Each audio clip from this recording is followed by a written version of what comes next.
Meski kini sejumlah negara termasuk Sri Lanka tengah mengalami krisis ekonomi, Menteri Keuangan Sri Mulyani memastikan perekonomian Indonesia masih aman. Sri Mulyani menerangkan indikator-indikator ekonomi Indonesia saat ini dalam keadaan baik. Seperti diketahui, krisis yang dialami oleh sejumlah negara disebabkan sejumlah faktor. Satu di antaranya adalah situasi geopolitik, yakni konflik Rusia-Ukraina. Dalam konferensi pers rangkaian pertemuan G20 di Bali, Rabu 13 Juli, Sri Mulyani menyatakan Indonesia tak akan mengalami nasib yang sama seperti Sri Lanka. Dikutip dari Kompas.com, Sri Mulyani menjelaskan Indonesia memiliki ketahanan yang lebih baik sehingga mampu mencegah kondisi kebangkrutan. Adapun Sri Lanka saat ini tengah mengalami krisis parah karena gagal mengatasi krisis ekonomi yang parah selama berbulan-bulan. Menurut Sri Mulyani, kondisi krisis sejumlah negara disebabkan oleh sejumlah faktor, seperti kondisi geopolitik Rusia-Ukraina yang memicu lonjakan harga pangan dan energi global.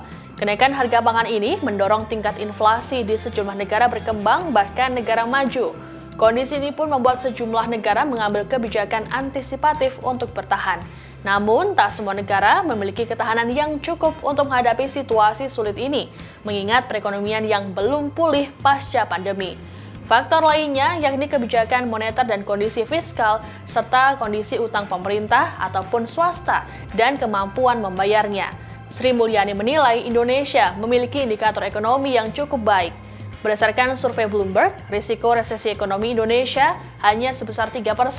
Kondisi ini jauh lebih baik dibandingkan negara lain yang memiliki potensi resesi lebih dari 70%. Meski begitu, Sri Mulyani menegaskan pemerintah tak akan terlena dengan kondisi ini.